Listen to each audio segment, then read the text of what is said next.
Vamos a orar. Señor, buen Dios y buen Padre, que estás en el alto cielo. Te damos, Señor, inmensas gracias por el mucho amor que tú derramas sobre nosotros, porque a pesar, Señor, de que a veces en la vida hay dificultades, tú nos sigues protegiendo y tú permites que podamos un sábado más estar aquí en tu casa de oración. Te rogamos, Señor, que tu Espíritu quede aquí con nosotros, sobre todo esté conmigo, para que este sermón que vamos a presentar pueda hacer mella en mí, en los hermanos que lo escuchen, en todas aquellas personas que luego lo verán colgado en internet. Señor, que sobre todo tu pueblo adventista, pueda ver esta gran verdad y se den cuenta que el tiempo se acaba y que hay que prepararse y predicar el mensaje que toca para estos días, la verdad presente. Señor, despiértanos a todos, que nuestras mentes estén abiertas, que indaguemos en tu palabra, busquemos lo que tú quieres decirnos, que seamos sinceros con nosotros mismos y dejemos el orgullo y tal vez ideas preconcebidas. Ayúdanos, Señor, para que de esta forma podamos ser el pueblo que tú quieres, que demos un mensaje importante para que muchos puedan abrazarlo y formar parte de ese grupo de salvos. Señor, que tu paz esté con nosotros y tu Espíritu nos acompañe. En nombre de Jesús te lo pedimos. Amén. Bien, buenos días a todos los que estáis aquí en la sala, los hermanos que nos siguen en el internet. Os deseo que tengáis un feliz sábado a todos. Y en esta mañana pues os quiero presentar un nuevo mensaje del hermano Humberto Fierro. Sabéis, este mensaje tiene un poco de historia. Yo pues bueno, buscando por internet encontré una página protestante, no es una página adventista, una página protestante, en el cual se habla acerca del capítulo 1 de Génesis y el primer versículo y su significado. Entonces me pareció interesante ese artículo porque, bueno, favorecía mucho a lo que se está predicando, ¿no?, en cuanto a la fecha, etcétera. Entonces lo tomé y se lo remití a nuestro hermano Humberto Fierro, y él lo ha tomado para confeccionar este PowerPoint. Tiene parte de ese mensaje, pero aparte ha añadido otras cosas que no estaban en ese mensaje, pero que a la vez ayudan a comprender más esta verdad. Antes en la escuela sabática hablábamos pues de que bueno, hay hermanos pues que están teniendo una oposición por parte de los otros hermanos adventistas, porque están predicando, o estamos predicando, me incluyo en ello, estamos predicando pues que el mundo tiene 6.000 años de historia, que los 6.000 años van a terminar en un momento adecuado, narrado por la Biblia, que estudiándola se entiende cuándo es ese momento, y que habrá una fecha para el regreso de Cristo, no el día y la hora, porque tal como él dijo, eso no podremos saberlo, la voz de Dios lo dirá en su momento, pero sí que podemos saber el año, incluso la estación del año, en cuándo va a suceder ese acontecimiento. Y hoy veremos pues más respecto a todo esto. Todo está basado en los textos bíblicos y en las citas de Elena White. Y es importante que lo tengamos en cuenta. No es algo que se invente ni Josep Sant Vicenç, ni Víctor Sant Vicenç, ni otros que están predicando, como pues el caso del hermano Humberto Fierro. Él es un pastor de 75 años de edad y hace como 2 años descubrió esto y lo está predicando en su página, que es todoesjesus.com. Ahí podéis encontrar esos temas. Este es uno de los últimos temas que él recientemente ha añadido a consecuencia de que yo le mandé pues este mensaje. Bien, pues si os parece vamos a comenzarlo. El título es este que veis aquí, de lo que no te has enterado. Es el título que él le ha puesto a este PowerPoint. Porque parece ser que a pesar de que hace un tiempo que se está predicando esto, aún hay gente que no se ha enterado, como dice el título de este PowerPoint. Y aquí hay alguien que grita, ¿alguien me escucha? ¿Alguien me escucha? ¿Alguien comprobará lo que estoy diciendo para ver si es cierto, me lo invento yo, o realmente es bíblico. Alguien lo comprobará, alguien hará como hacían los bereanos, ver si las cosas son como Pablo decía.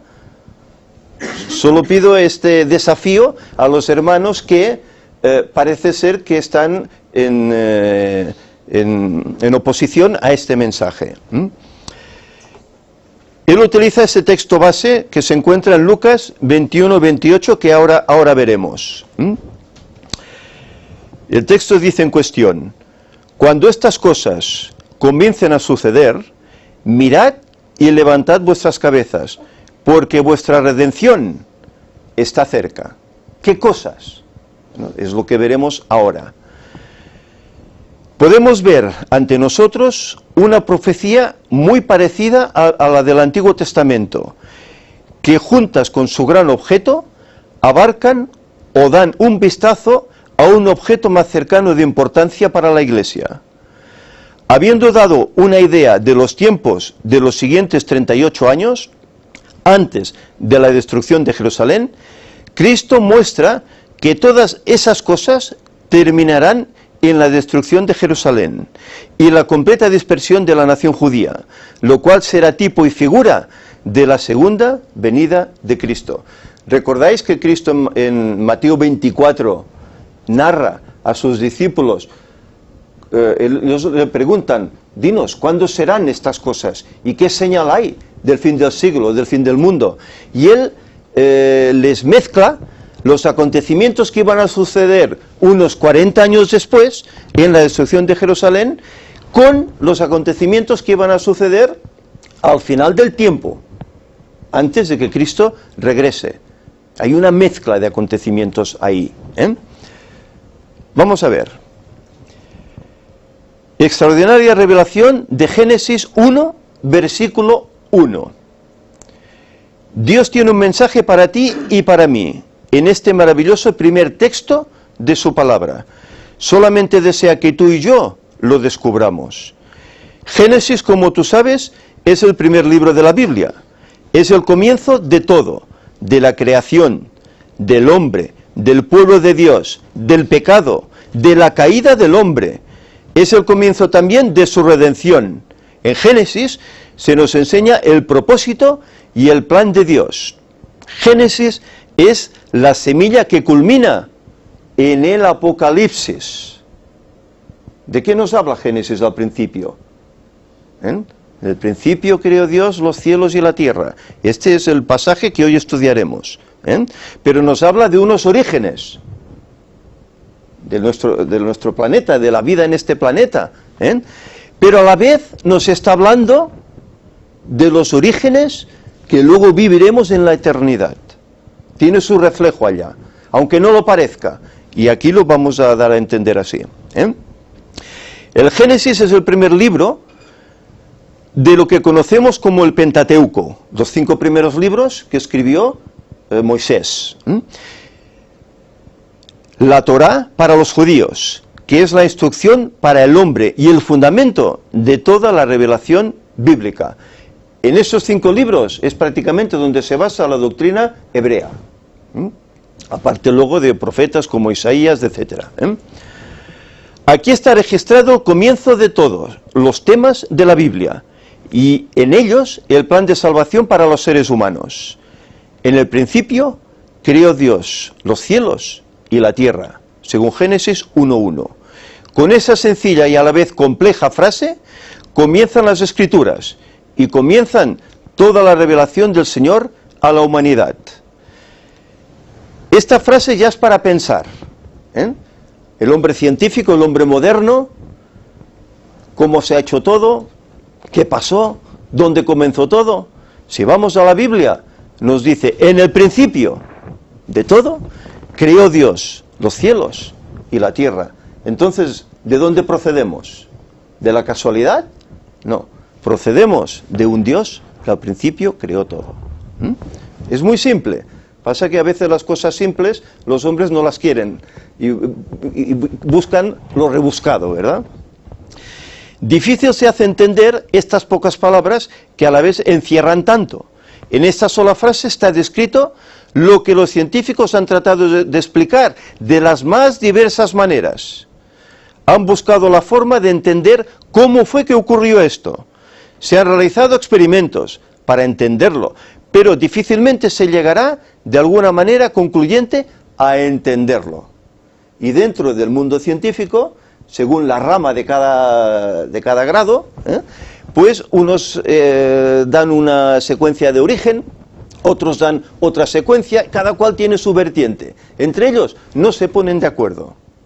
Yo les digo, acudid a la Biblia y leed el primer versículo, y ahí encontraréis la base de todo. Pero nosotros, quienes creemos en la palabra del Señor, lo entendemos claramente, y lo entendemos por la fe, como dice el apóstol Pablo, que escribió los Hebreos. Dice, por la fe entendemos haber sido constituido el universo por la palabra de Dios, de modo que lo que se ve fue hecho de lo que no se veía. Hebreos 11:3. El Señor hizo algo sin tener nada. No había una materia, no había nada.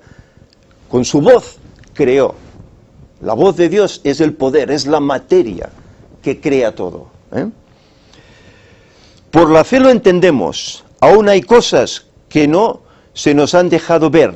Por lo tanto, lo que se nos ha revelado es para nosotros. Pero hay secretos que son del Señor y aún no tenemos conocimiento de ellos. Y eso es lo que nos dice Deuteronomio.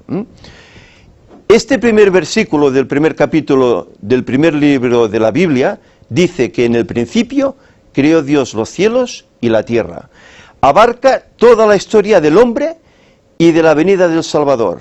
Por lo tanto, el Señor ya dejó escrito en las primeras palabras que las Sagradas Escrituras es su plan de salvación. Y tenemos al Salvador y su venida desde el primer versículo, desde el Génesis 1:1. La Biblia se inicia con este anuncio y culmina también con este anuncio en Apocalipsis 20:20. El apóstol Pablo, al final de todo, escribe, sí ven, Señor Jesús. Cuando él ha visto todas esas visiones que el Señor le ha presentado, cuando él está viendo toda la oposición que el pueblo de Dios recibirá a través de los años, que parece ser que va a ser destruido, que no va a haber un futuro prometedor, pero cuando se le da la promesa de que el Señor hará cielos nuevos, tierra nueva, que morará la justicia, que todo eso acabará, él exclama, sí, ven, Señor Jesús, y así cierra. Pero eso tiene relación con el principio que hemos leído de Génesis 1:1. En el principio, como un misterio que se fue revelado poco a poco a través de las páginas de la Santa Biblia, y en el Apocalipsis, con el misterio ya revelado, pero esta vez en su segunda venida.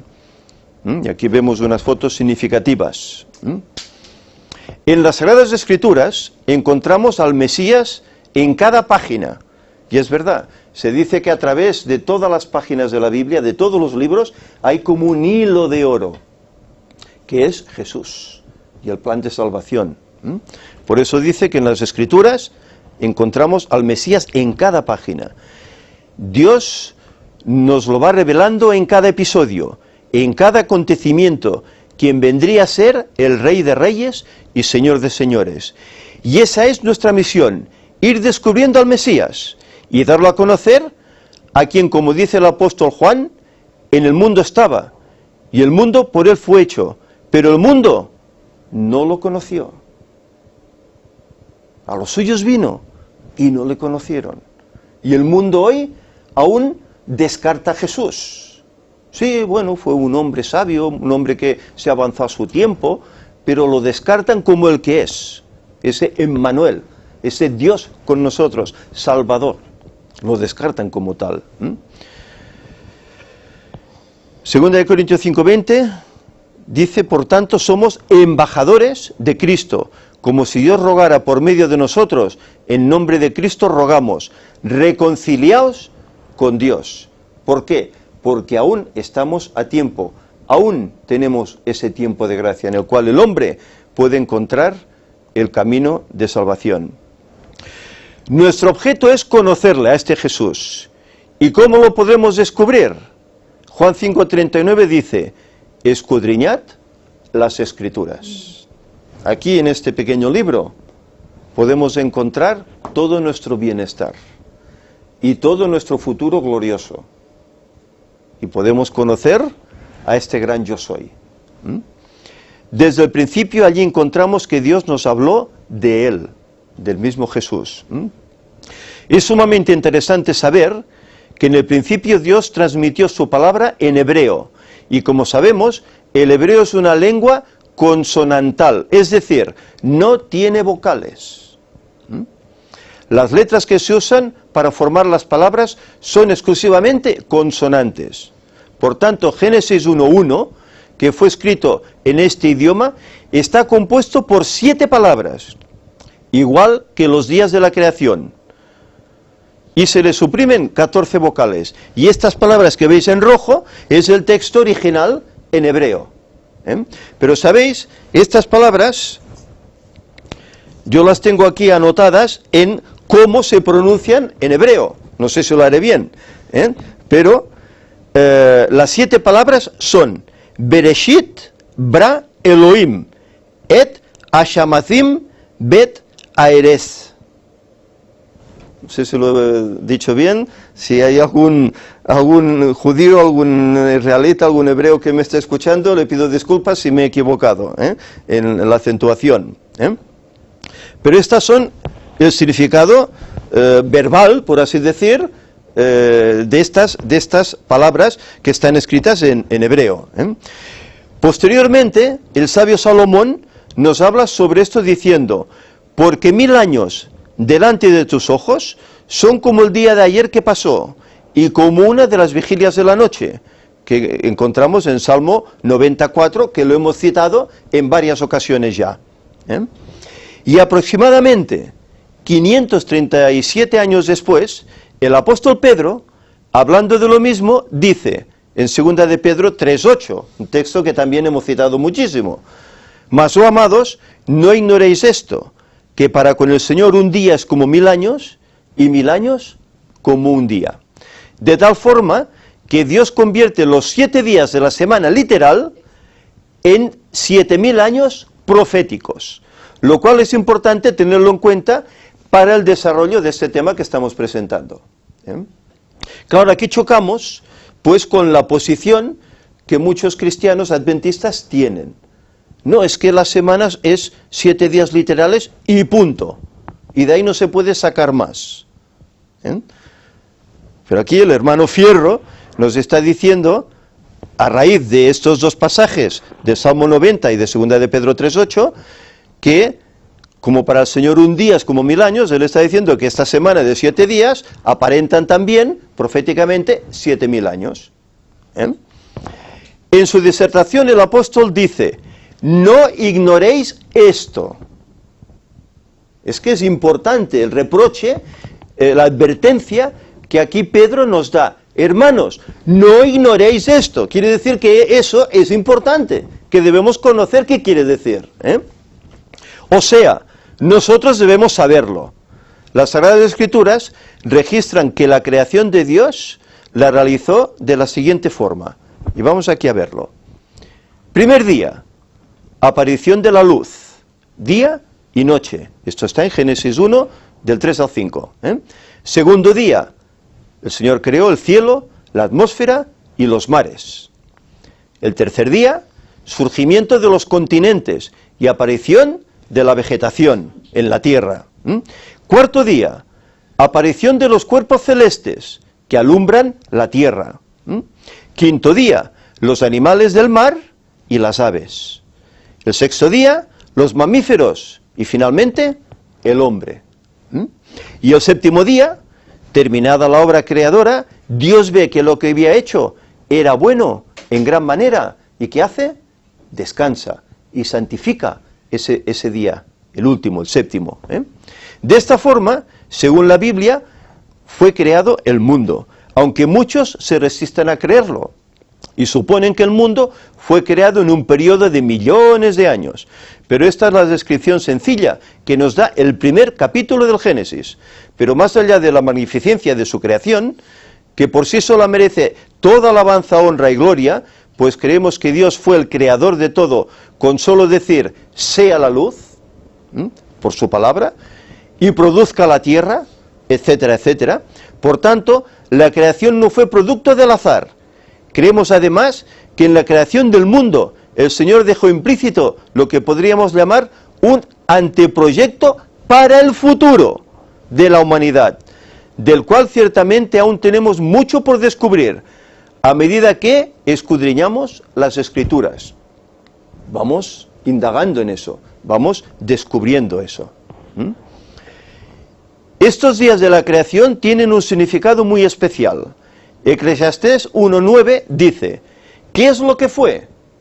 Lo mismo que será. ¿Qué es lo que ha sido hecho? Lo mismo que se hará. Y nada hay nuevo debajo del sol. Primer día. Y dijo Dios, sea la luz, y fue la luz. Y vio Dios que la luz era buena. Y separó Dios la luz de las tinieblas. Y llamó Dios a la luz día, y a las tinieblas llamó noche. Y fue la tarde y la mañana un día. Es decir, aquí nos está denotando un día como conocemos hoy de 24 horas. Fue la tarde y la mañana. Es decir, que el día no comienza como hoy nos regimos a las 0 horas de la noche, a las 12 de la noche, no comienza ahí el día. El día comenzaba a la puesta de sol de la tarde hasta la siguiente puesta de sol de la siguiente tarde, esas 24 horas. Así es como la Biblia menciona cómo hay que contabilizar el día. Fue la tarde y la mañana un día. El primer día la luz, la Torá para los judíos, el Pentateuco para los cristianos, para ambos la palabra del Señor.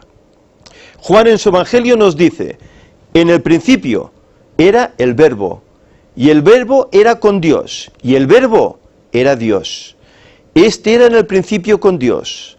Todas las cosas por Él fueron hechas, y sin Él nada de lo que ha sido hecho fue hecho. En Él estaba la vida, y la vida era la luz de los hombres. La luz en las tinieblas resplandece, y las tinieblas no prevalecieron contra ella, según Juan 1, del 1 al 5. ¿A quién representa esta luz? Es impresionante observar aquí que esta luz, que no fue creada sino manifestada en el primer día de la creación, la cual es un símbolo de la presencia divina, fue opacada, reemplazada por el sol. Cuarto día de la creación. Recordemos, en el cuarto día se crean la lumbrera mayor, la lumbrera menor, que es la luna y las estrellas. Dice que el cual es símbolo de Cristo. Y si leemos estos pasajes, Juan 8:12,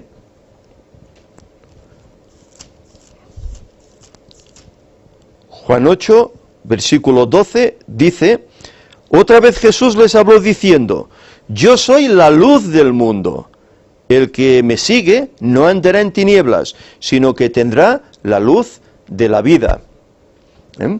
Y si leemos también el capítulo 1 de Juan, versículos del 1 al 12, en el principio era el Verbo, y el Verbo era con Dios, y el Verbo era Dios. Este era en el principio con Dios. Todas las cosas por Él fueron hechas, y sin Él nada de lo que ha sido hecho fue hecho. En Él estaba la vida, y la vida era la luz de los hombres.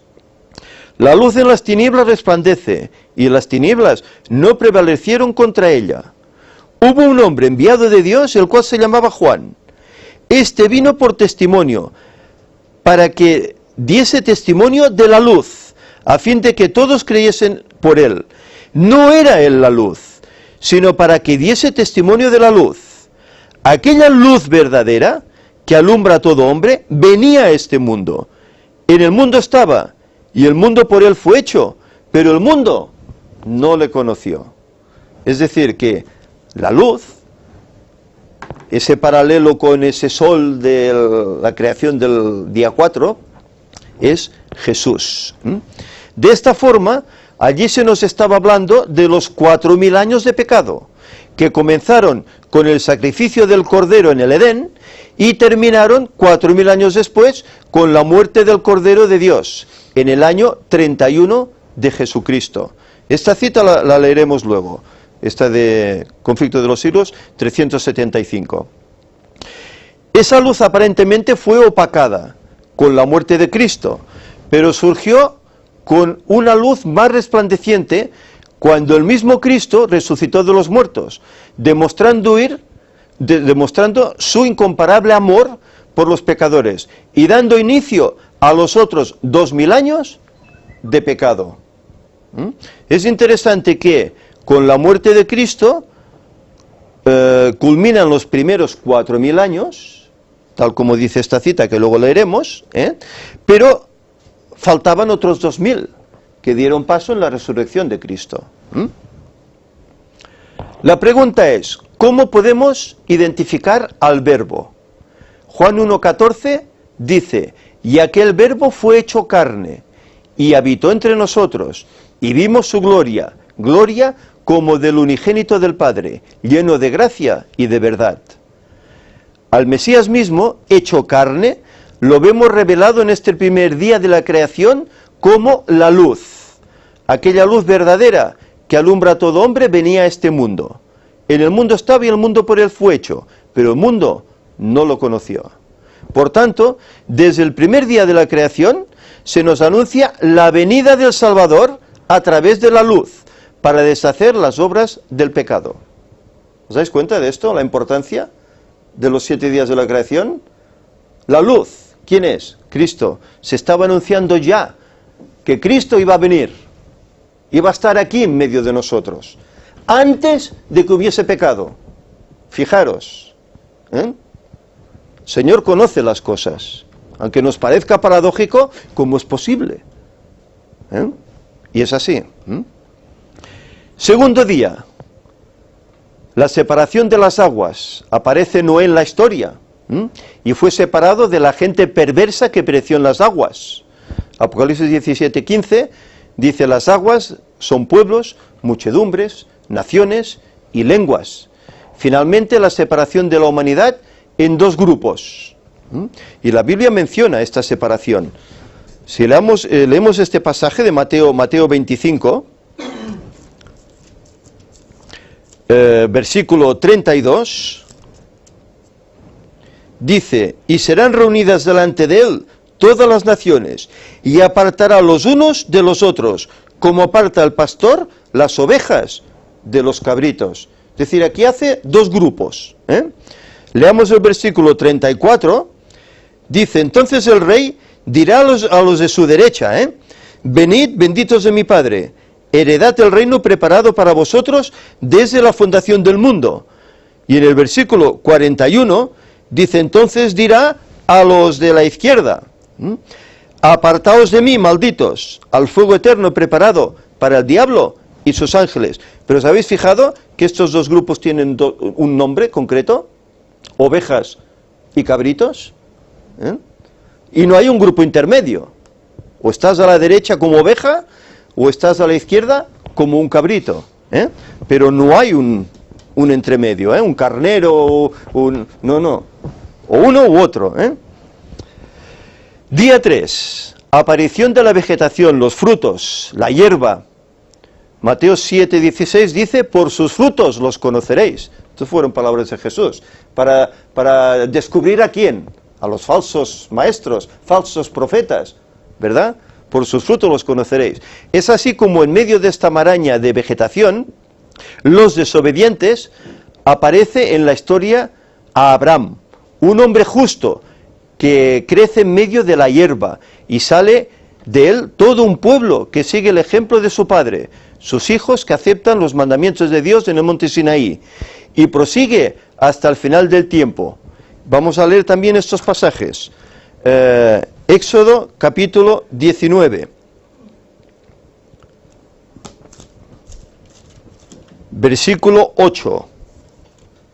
Dice, y todo el pueblo respondió a una y dijeron, todo lo que Jehová ha dicho haremos. Y Moisés refirió a Jehová las palabras del pueblo. Esta era la intención del pueblo al principio, ¿eh? Todo lo que Jehová ha dicho haremos, lo cumpliremos, ¿eh? Gálatas 3. Vamos a leer Gálatas 3. Y aquí nos hablará de Abraham. Versículos 26 al 29. Dice, pues todos sois hijos de Dios por la fe en Cristo Jesús, porque todos los que habéis sido bautizados en Cristo, de Cristo estáis revestidos. Ya no hay judío ni griego, no hay esclavo ni libre, no hay varón ni mujer, porque todos vosotros sois uno en Cristo Jesús.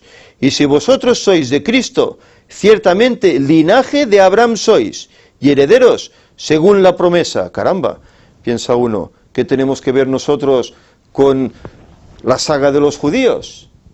¿Con la saga de Abraham? Pues por la promesa somos descendientes. Si como decía en el pueblo, nosotros haremos todo lo que Jehová ha dicho. Si somos fieles en eso, pertenecemos a la descendencia de Abraham. Vamos adelante. Día 4. La creación de las lumbreras del cielo.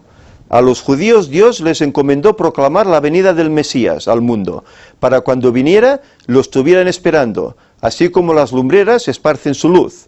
Para nosotros, el suceso más importante de la historia es la venida del Mesías a este mundo.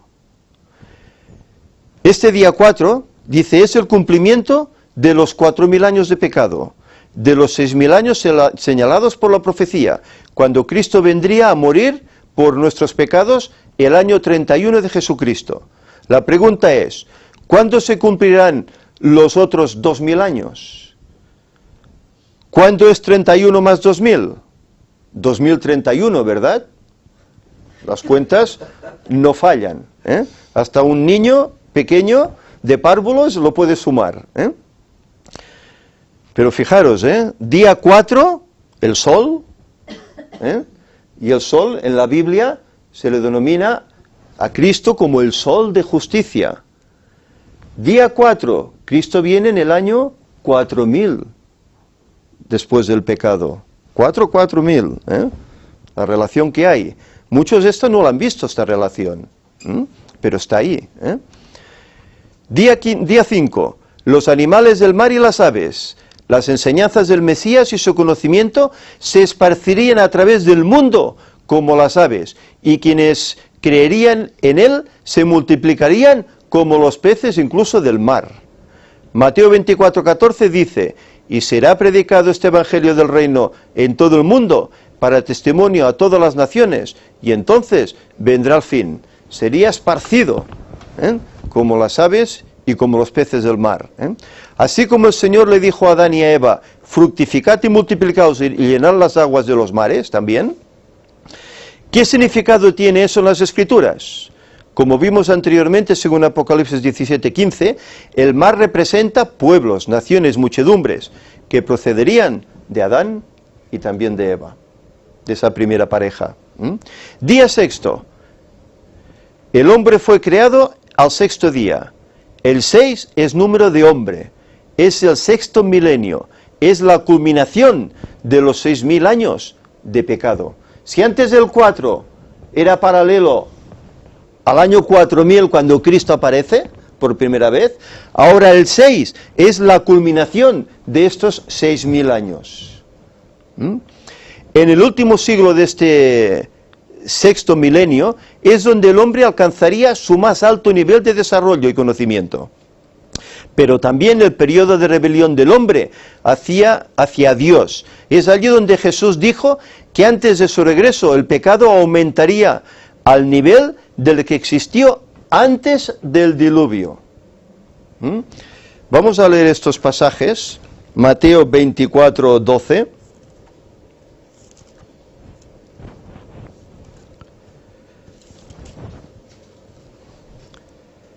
Y por haberse multiplicado la maldad, el amor de muchos se enfriará. 37 al 39, dice, mas como en los días de Noé, así será la venida del Hijo del Hombre. Porque como los días antes del diluvio estaban comiendo y bebiendo, casándose y dando en casamiento, hasta el día en que Noé entró en el arca, y no entendieron hasta que vino el diluvio y se los llevó a todos. Así será también la venida del Hijo del Hombre. Casándose, dándose en casamiento, cambiando de esposa, cambiando de marido, por antojo, por gusto. ¿No estamos viendo esto? Las parejas se unen, al cabo de nada se separan, buscan otra pareja, igual vuelven a separarse, buscan otra, se casan, se dan en casamiento. Es esto lo que está significando. El casarse pues no es malo, eso lo creó el Señor, juntamente con el sábado, el matrimonio. Pero no estamos así hoy, como en los días de Noé. Pues ahí estamos. Y si leemos Génesis 6:5, veremos el paralelismo. Génesis 6:5 dice, y vio Jehová que la maldad de los hombres era mucha en la tierra, y que todo designio de los pensamientos del corazón de ellos era de continuo, solamente el mal. ¿Qué ocurre hoy?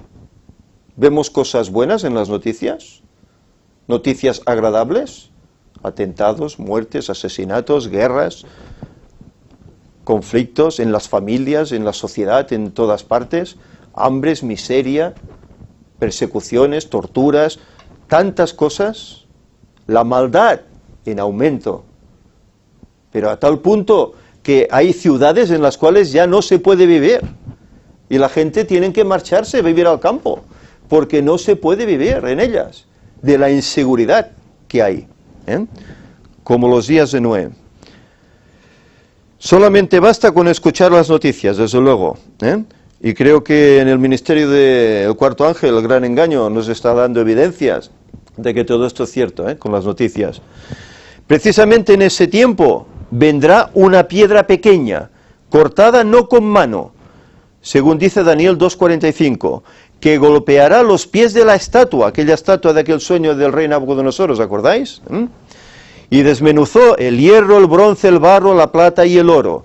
Representa la culminación de los 6000 años de pecado y pondrá fin a las intenciones del hombre de oponerse a los propósitos de Dios. Amén, dice él, porque desde luego debe ser el deseo de cada uno. Y por último, el séptimo día. El cielo, la tierra y todo lo que hay en ellos quedaron terminados. En el séptimo día Dios descansó de todo el trabajo que había hecho. Bendijo el séptimo día y lo declaró día santo, porque descansó en él de todo el trabajo que había hecho en la creación y descansó. Pero no descansó porque estuviera cansado. Isaías lo dice, Dios no es hombre para que se canse, no necesita. Descansó para darnos un ejemplo y darnos una advertencia, darnos una enseñanza, que ese 7 significaba algo. Durante el séptimo milenio habrán acontecimientos que te asombrarán, en el cual tú no podrás tomar ninguna decisión. El séptimo día sábado corresponde al séptimo milenio, la segunda venida de Cristo, da inicio al milenio. Los muertos en Cristo resucitarán, los vivos en Cristo son transformados, y todos juntos se elevan para encontrarse con el Señor en el aire, y serán llevados al cielo. Vamos a leer estos hermosos pasajes que narran todo esto que el hermano nos está diciendo aquí. Primera de Tesalonicenses, en el capítulo 4,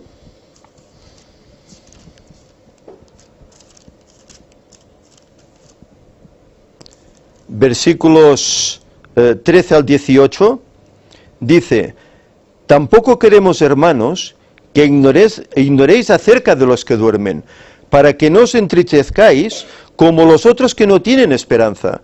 Porque si creemos que Jesús murió y resucitó, así también traerá a Dios con Jesús a los que durmieron en él.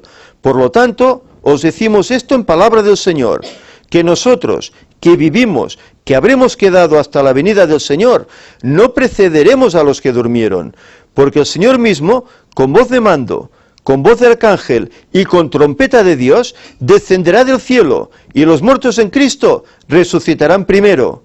Luego nosotros, los que vivimos, los que hayamos quedado, seremos arrebatados juntamente con ellos en las nubes para recibir al Señor en el aire, y así estaremos siempre con el Señor.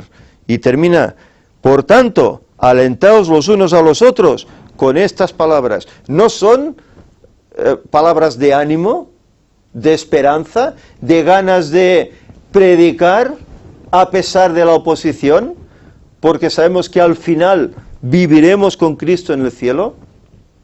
Creo que es motivo, ¿verdad? Y Apocalipsis 20, versículos del 4 al 6, dice: y vi tronos, aquí está hablando de los 1000 años, y vi tronos, y se sentaron sobre ellos los que recibieron facultad de juzgar, y vi las almas de los decapitados por causa del testimonio de Jesús, y por la palabra de Dios, es decir, de los mártires que murieron, los que no habían adorado a la bestia ni a su imagen, y que no recibieron la marca en sus frentes o en sus manos, y vivieron y reinaron con Cristo 1000 años. Pero los otros muertos no volvieron a vivir hasta que se cumplieron 1000 años. Esta es la primera resurrección. Dice: bienaventurado y santo el que tiene parte en la primera resurrección. La segunda muerte no tiene potestad sobre estos, sino que serán sacerdotes de Dios y de Cristo y reinarán con él 1000 años. En este séptimo día, séptimo milenio, el milenio en el cielo, el paralelismo que hay, una cosa con otra. Algunos incrédulos muertos resucitan para que se convenzan de la veracidad del Salvador. Apocalipsis 1:7 dice: y todo ojo le verá, incluso los que le traspasaron. Y vuelven a morir con todos los que no quisieron recibir a Cristo como su Salvador, y de esta forma quedará la tierra desocupada y vacía. Los santos pasarán el milenio en el cielo, mientras tanto la tierra quedará desocupada y vacía. Y esto lo leemos en Jeremías. Fijaros, ya en Jeremías se estaba hablando de cómo sería el milenio. Vamos a leer este pasaje, Jeremías capítulo 4, versículo 23, fijaros, dice: miré la tierra, y aquí que estaba asolada y vacía, y a los cielos, y no había en ellos luz, ni sol, ni luna, se habían apagado. Aquí está narrando el milenio, en el cual la tierra estará así, y nosotros estaremos en el cielo. Al terminar el milenio, los incrédulos vuelven a vivir para recibir su destrucción final. Y esto lo queremos leer para dejar claro cuál es la doctrina del milenio, porque hay muchos que no la tienen clara, la tienen distorsionada. Y la Biblia es más fácil de entender de lo que aparentemente muchos creen. Si leemos Apocalipsis 20, versículos del 5 al 10, que es donde se narra el milenio, dice: pero los otros muertos no volvieron a vivir hasta que se cumplieron los 1000 años. Esta es la primera resurrección. Bienaventurado y santo el que tiene parte en la primera resurrección. La segunda muerte no tiene potestad sobre estos, sino que serán sacerdotes de Dios y de Cristo, y reinarán con él 1000 años. Ahora bien, sigue diciendo el pasaje: cuando los 1000 años se cumplan, porque terminarán, no serán eternos, terminarán. Cuando estos 1000 años se cumplan, Satanás será suelto de su prisión y saldrá a engañar a las naciones que están en los 4 ángulos de la tierra, a Gog y a Magog. Esto sale del Antiguo Testamento, Gog y Magog. Fueron pueblos que atacaron al pueblo de Israel, a fin de reunirlos para la batalla, el número de los cuales era como la arena del mar. Miles, millones habría ya, Y subieron sobre la anchura de la tierra, y rodearon el campamento de los santos, y la ciudad amada, y de Dios descendió fuego del cielo, y los consumió, y el diablo que los engañaba fue lanzado en el lago de fuego y azufre, donde estaban la bestia y el falso profeta, y serán atormentados día y noche por los siglos de los siglos. El fuego eterno, hay que entender. el fuego eterno de Dios no quema por siempre. ¿Sodoma y Gomorra están quemando? No, ¿verdad? Terminó el incendio y se apagó. Pues aquí sucederá lo mismo. Dios hará ese lago de fuego y azufre, pero cuando no tenga que quemar, se apagará. Pasa que, como a veces hemos dicho, cada uno tardará más o menos en morir, depende de la maldad que ha hecho. Habrá personas que, la hermana White dice, que vio que personas en leves segundos desaparecían, eran ya fulminadas por el fuego, pero que había otras que vivían por más tiempo sufriendo en ese fuego, hasta que finalmente eran consumidas. Y el último en perecer será el diablo, el último en perecer. No sé cuánto tiempo estará quemando, pero será el último en perecer, el causante de toda esta perplejidad que hay en el mundo. Y los versículos del 12 al 15 nos dice: y vi a los muertos, grandes y pequeños, de pie ante Dios, y los libros fueron abiertos. Y otro libro fue abierto, el cual es el libro de la vida, y fueron juzgados los muertos por las cosas que estaban escritas en los libros según sus obras. Y el mar entregó los muertos que había en él. El mar entregó los muertos que había en él. Aparecerán los que quedaron allí, a través de las guerras, hundimientos de barcos, etcétera, aparecerán. Y la muerte y el Hades entregaron los muertos que había en ellos, y fueron juzgados cada uno según sus obras. Y la muerte y el Hades fueron lanzados al lago de fuego. Esta es la muerte segunda, de la que ya no hay salida. Y el que no se halló escrito en el libro de la vida fue lanzado al lago de fuego. Mirad si es importante que nuestro nombre esté en el libro de la vida, porque si no está allí, seremos lanzados en el lago de fuego. Por eso es conveniente arrepentirse de los pecados, buscar a Dios, hacer todas las cosas que Él dice. Lo que tú has dicho haremos, dijeron los israelitas, y eso es lo que nosotros también tenemos que intentar hacer. ¿Recuerdan Eclesiastés 1:9? ¿Qué es lo que fue? Lo mismo que será. ¿Qué es lo que ha sido hecho? Lo mismo que se hará, y nada hay nuevo debajo del sol. Una vez que se terminen de quemar Satanás, la bestia, el falso profeta, la muerte y los impíos para siempre, este lago de fuego es la superficie de la tierra que se convertirá en un mar de llamas que consume a los impíos y a la vez purifica la tierra.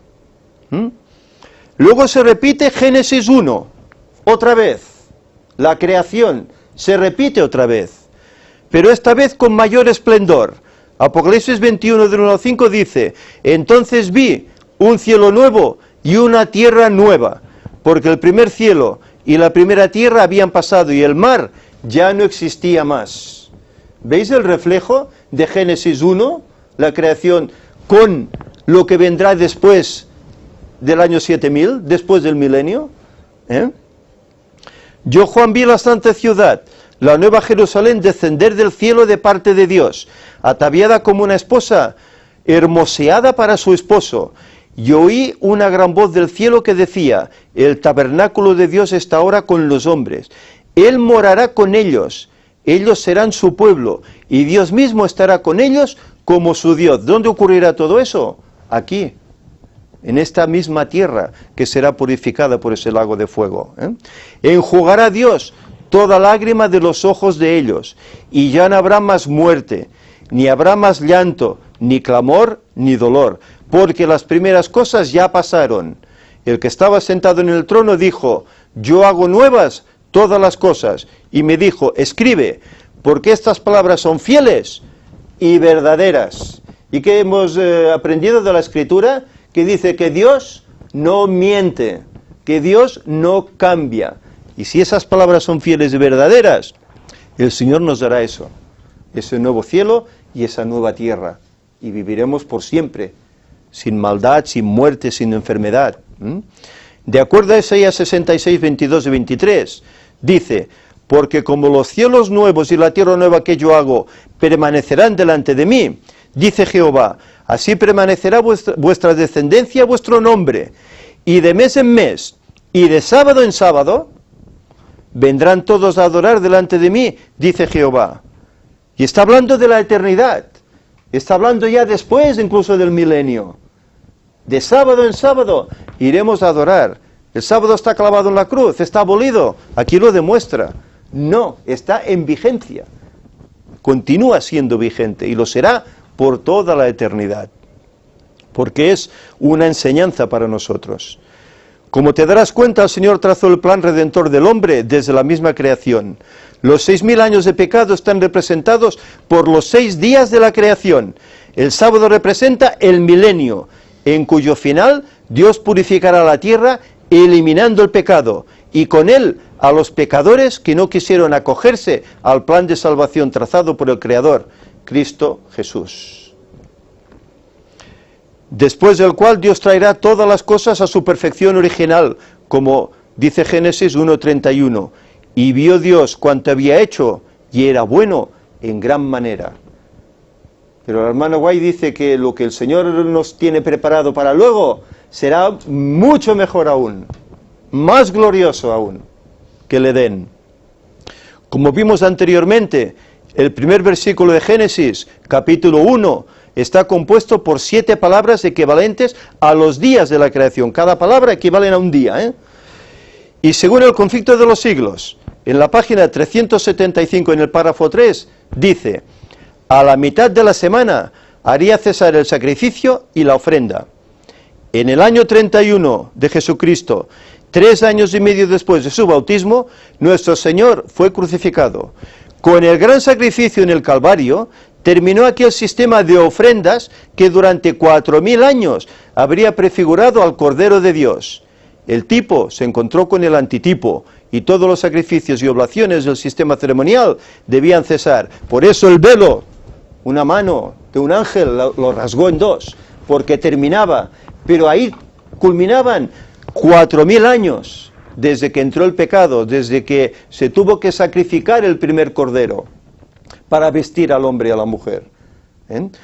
Ahí terminaban los primeros 4000 años, pero si son 6 días, y luego el milenio, si son 6, son 6000 años, quiere decir que nos quedan 2000. ¿Y en qué fecha estamos? Estamos culminando los 2000. Allí dice que desde el pecado de Adán hasta la muerte del Mesías pasaron 4000 años. Siguiendo esta lógica, cada palabra del primer versículo representa 1000 años. La cuarta palabra hebrea del primer versículo del Génesis corresponde a la palabra hebrea tau, podríamos decir. Es decir, al año 4000 de la historia del pecado.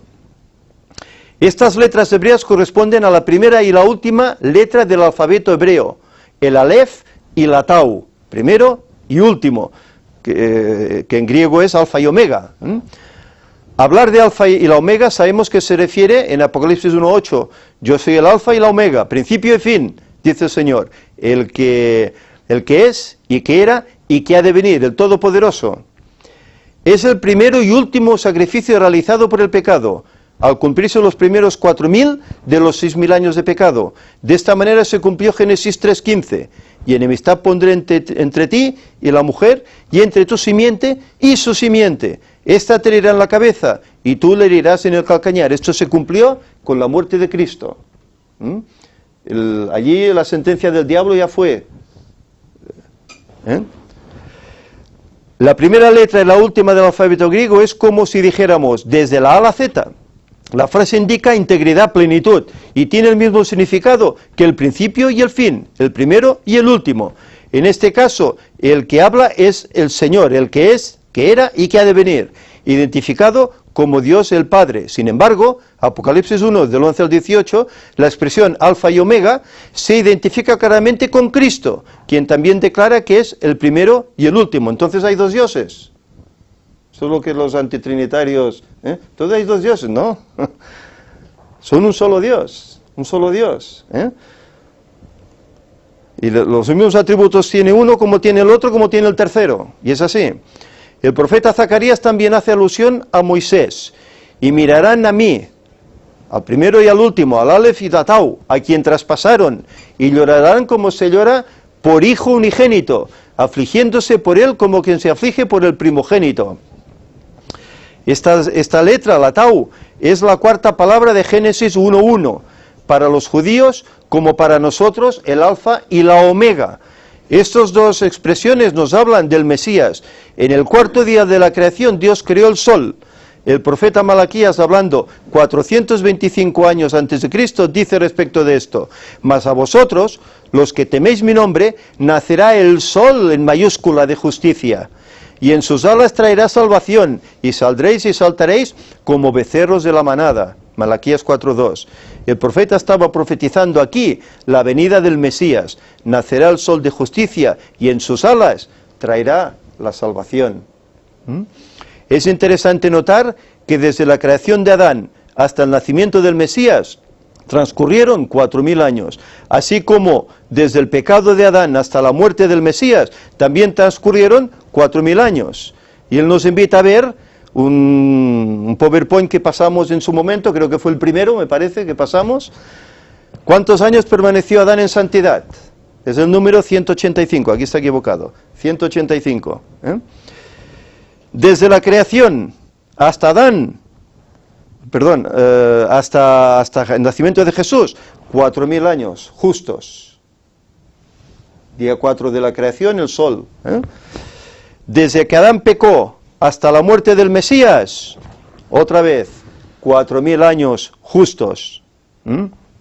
Es importante notar esto y tenerlo en cuenta. Por lo tanto, ¿cuántos años vivió Jesús? Según la Escritura, 33, en el 30 dice que fue bautizado y estuvo 3 años y medio de ministerio, vivió 33 y medio, ¿no? Pues ¿cuántos años vivió el primer Adán? 33 años y medio, no falla. Esto ya lo dijimos en su momento y lo recalcamos, y pido a todo aquel que dude, que indague y busque y se convenza. El apóstol Pedro dice en Hebreos 4:12, y en ningún otro hay salvación, porque no hay otro nombre bajo el cielo dado a los hombres en que podamos ser salvos, en ningún otro. No busquemos ni vírgenes Marías, ni busquemos santos, ni busquemos Budas o otras cosas. Solo en Jesús está la salvación. El cuarto día de la creación nació el sol. El cuarto día en la historia del hombre. 4000 años después nació el Mesías, quien traería salvación a toda la humanidad. Y desde el principio el Señor lo estaba diciendo. Y sabéis, hasta hace poco no lo hemos entendido. Es paradójico.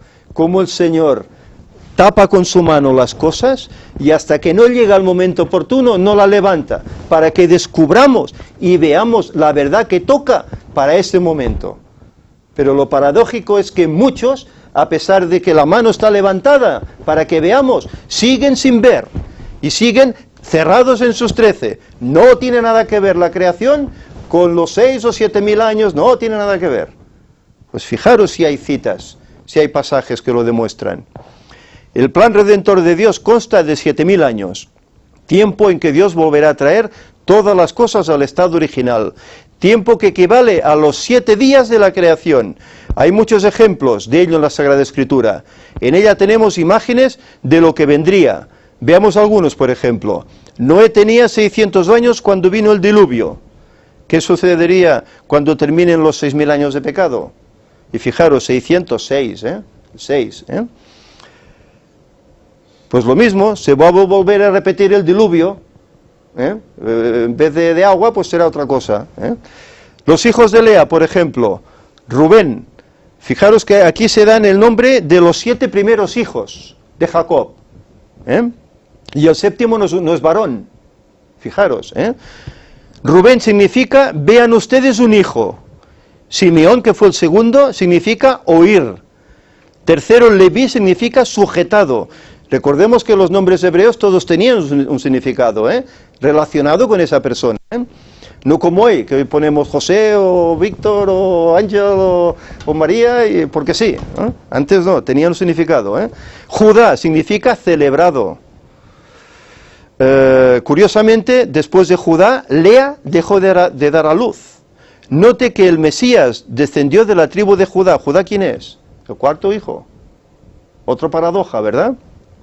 De la tribu de Judá, cuarto hijo, 4000 años después aparece Jesús. Issacar significa, él traerá una recompensa, que es el quinto hijo. Israel, pueblo alquilado después del Mesías, Israel sería esparcido en el año 70 después de Cristo. Sexto hijo, Zabulón, significa habitación.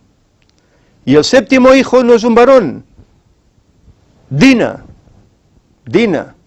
¿Habéis oído la historia de Dina? Como incluso hubo un varón, un príncipe que abusó de ella, y a causa de eso Simeón y su hermano hicieron una gran matanza. Dina significa justicia. No es casualidad que el séptimo descendiente de Lea sea una mujer.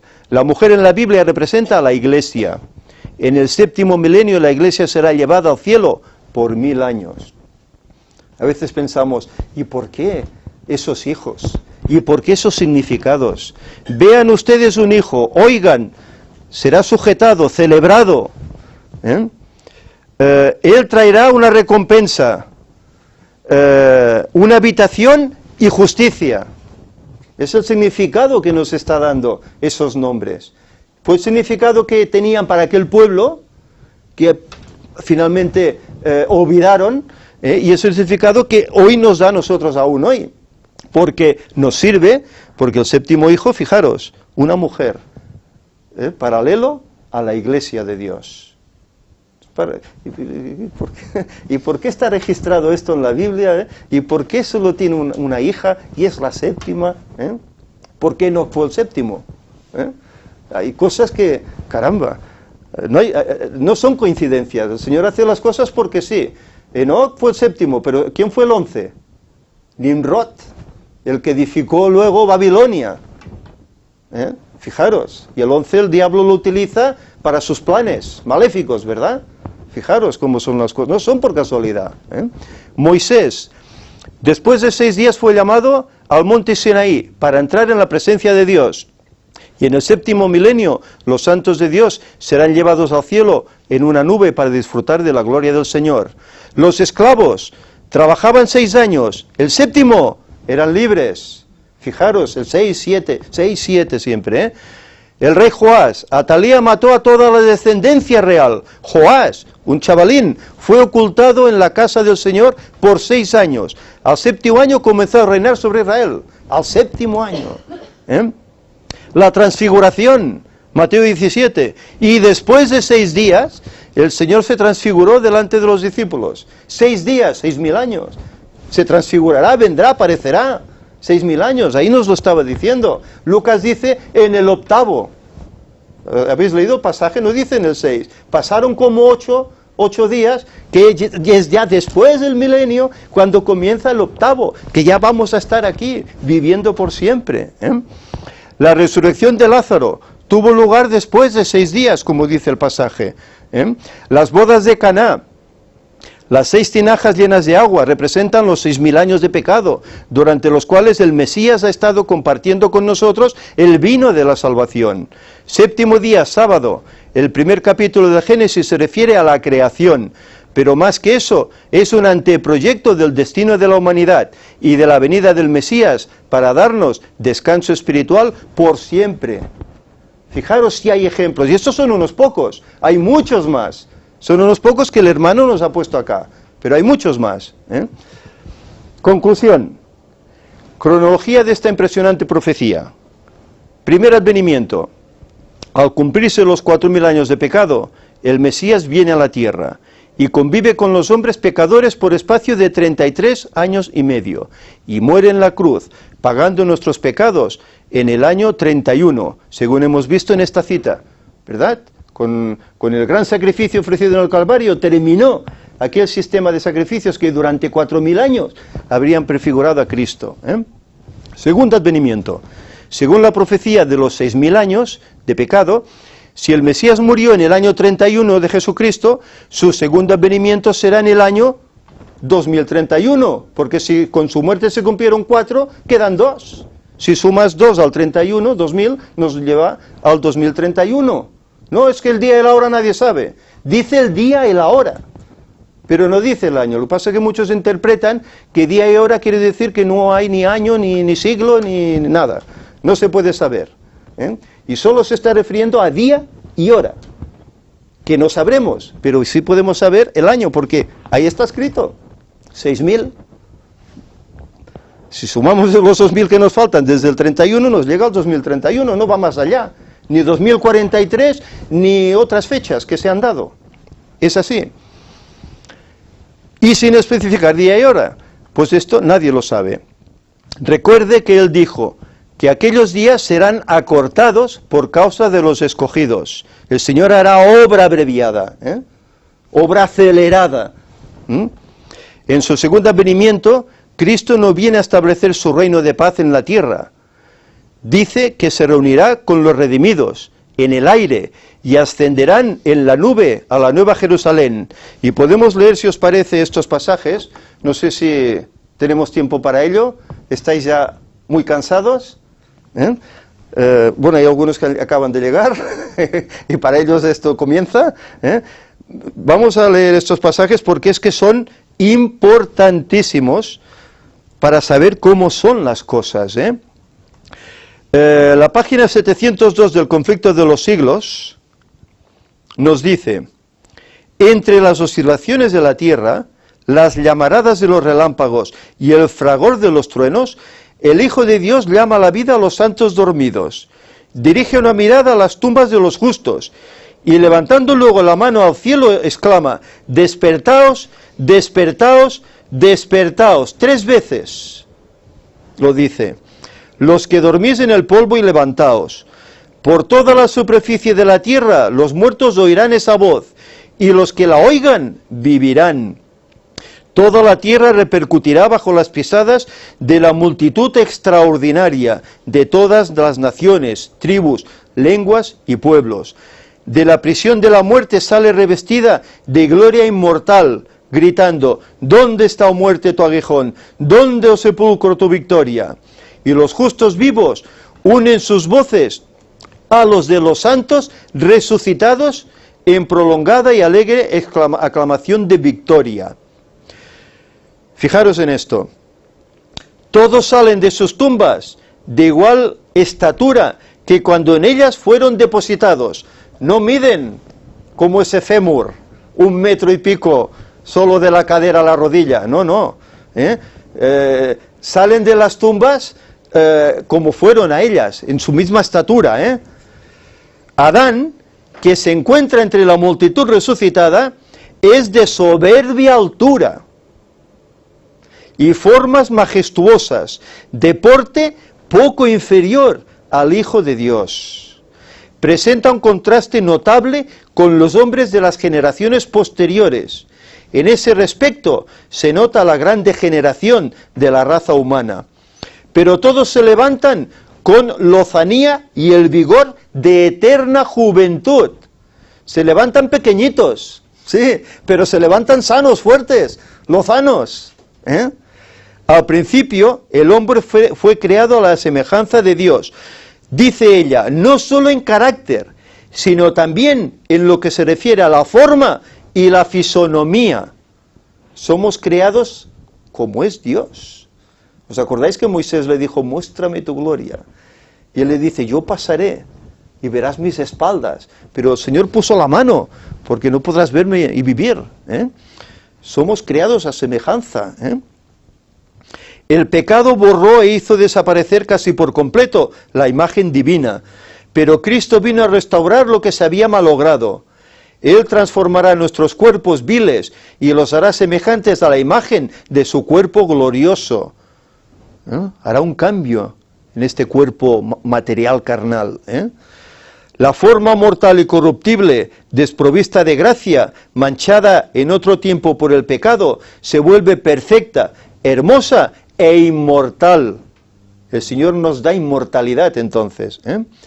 Todas las imperfecciones y deformidades quedan en la tumba.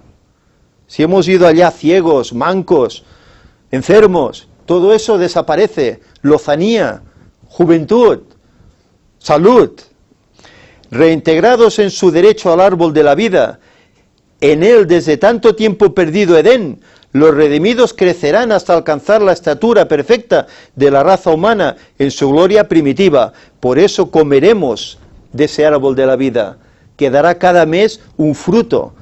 Y dice, será para sanidad de las naciones, hasta que lleguemos a esa estatura que tiene el mismo Adán. Hasta ahí tenemos que crecer. Tenemos que tener ese fémur de 1 metro, cosa que ahora lo tenemos de 30 centímetros. O bueno, o 40, es igual.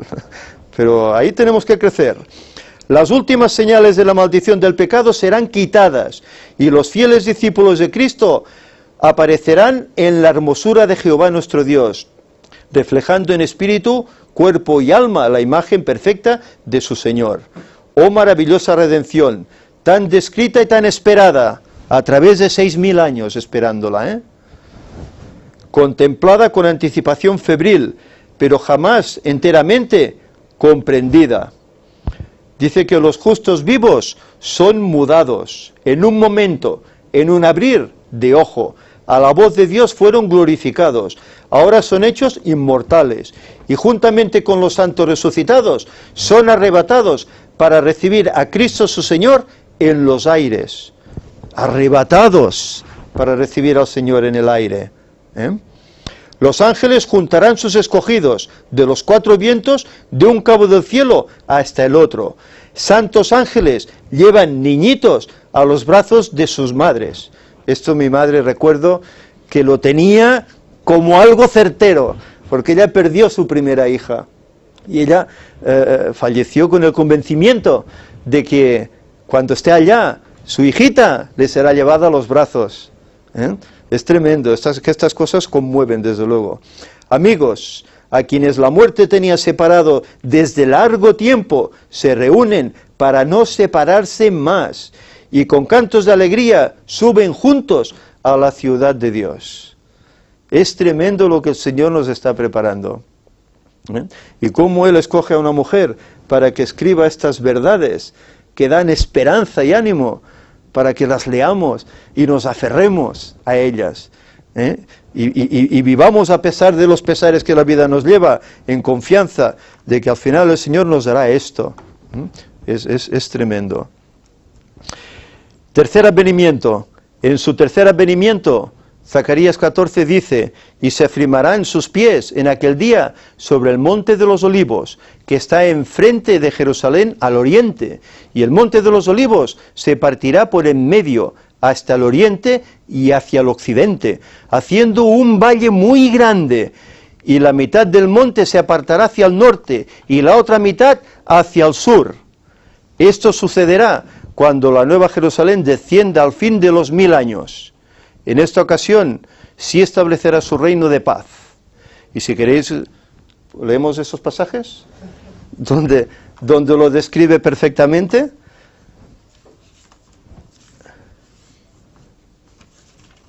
Este espacio será de 2000 y pico de kilómetros de lado a lado, para que quepa ahí la ciudad. No será un espacio pequeño.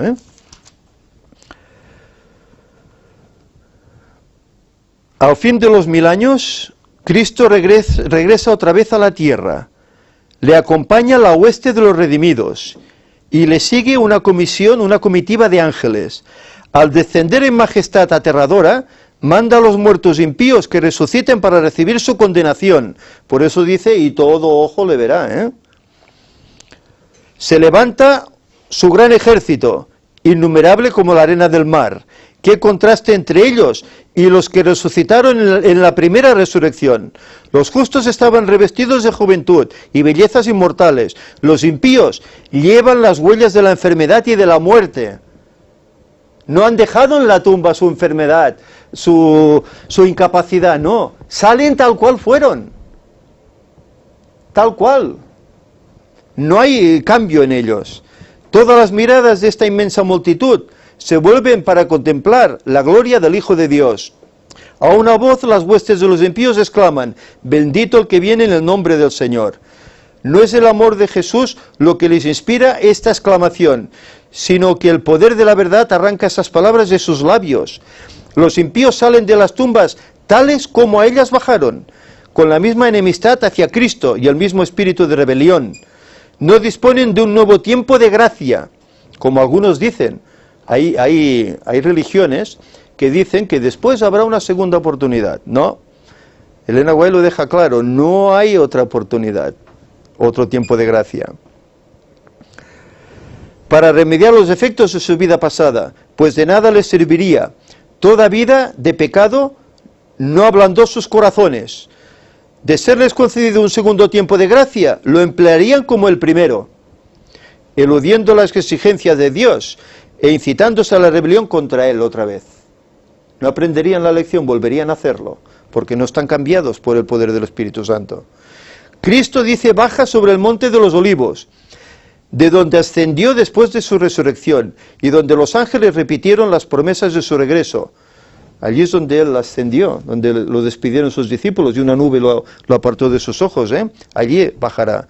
El profeta dice, vendrá Jehová mi Dios, y con Él todos los santos. Y afirmáranse sus pies en aquel día sobre el monte de las olivas, que está frente a Jerusalén, a la parte del oriente. Y el monte de las olivas se partirá por medio, haciendo un muy grande valle. Y Jehová será rey sobre toda la tierra. En aquel día Jehová será uno, y uno su nombre. La nueva Jerusalén, descendiendo del cielo en su deslumbrante esplendor, se asienta en el lugar purificado y preparado para recibirla. Y Cristo, su pueblo y sus ángeles entran en la santa ciudad. Y allí es cuando van a ser atacados, o intentarán ser atacados, por todo aquel inmenso ejército que resucitará de malvados capitaneados por el diablo, que les dirá, yo os he dado la vida, vamos y capturemos y tomemos la ciudad. Y es cuando ese lago de fuego entrará en acción, y todo terminará, el Señor recreará todo. Pero ¿sabéis? Todo eso estaba ya especificado desde Génesis 1. 6.000 años, Cristo aparecerá. Pero primero nos dice 4.000, vendrá por primera vez. 2.000 más, 6.000, y Cristo aparecerá y culminará con todo esto. Viviremos con Él 1.000 años, en el cual hemos visto que juzgaremos a los que no son salvos. La tierra quedará vacía porque todos estarán muertos acá. El diablo no podrá tentar a nadie, por eso la alusión que hace el Apocalipsis será atado con una cadena, que no tendrá nadie a quien tentar. Hoy tiene trabajo porque estamos vivos, pero luego no habrá nadie, no podrá tentar. Pero cuando los 1.000 años terminen y aquellos sean resucitados nuevamente por Dios, Él verá, tengo otra vez el poder, a por ellos, ¿verdad? Pero no podrá. Que el Señor terminará con el mal para siempre. Por lo tanto, que este pensamiento que hemos tenido en esta mañana, un poco tal vez extenso, nunca me había pasado tanto, me parece, que por lo menos pueda ser útil para nosotros y para aquellos que están dudosos en cuanto a esta predicación, a este tema, si es el 2031, si no lo es, que lo indaguen, pero en oración. No, bueno, yo voy a indagar, no, hagámoslo con oración, pidiendo la dirección del Espíritu Santo, y veamos si realmente el Señor nos lo mostrará, si esto es así o no es así. Quiera el Señor que nos dé esa luz, que veamos, tengamos esa visión para ver, y para hacer cambios en nuestra vida, y para predicar lo que hay que predicar, para que el mundo se prepare, porque en tan solo 16 años Cristo viene. Y hay que estar preparados para recibirle. Que el Señor pues nos ayude. Yo doy gracias a este hermano porque, sin duda alguna, el Señor le dio una luz maravillosa que cuando lo supimos saltamos de gozo. Saltamos de gozo ver que aquello que estábamos descubriendo, ostras, será así, no será así, y ver que hay un hermano allá en el otro lado del mar que cree exactamente igual. Y no él, y hay otros. Omar Grieve. Y hay otros que creen también en esto. 6.000 años, 2031, Cristo viene. Pero la iglesia está cerrada. No puede ser. El día y la hora, nadie sabe. Mirad, yo aconsejo a los hermanos que lean el capítulo 21 del Conflicto de los Siglos. Capítulo 21, la experiencia de Wolf, de lo que se predicó en cuanto a día y hora en los días de Miller, etc. Leed esto y veréis que lo mismo que pasó entonces, no hay nada nuevo debajo del sol. Lo mismo que pasó, está pasando hoy con la iglesia. Lo mismo, se reían del día y la hora. Lo mismo está pasando hoy. Miradlo, porque estáis contradiciendo la palabra de Dios. Miradlo. Que el Señor nos ayude. Amén. Vamos a terminar con una oración, si aún queda voz.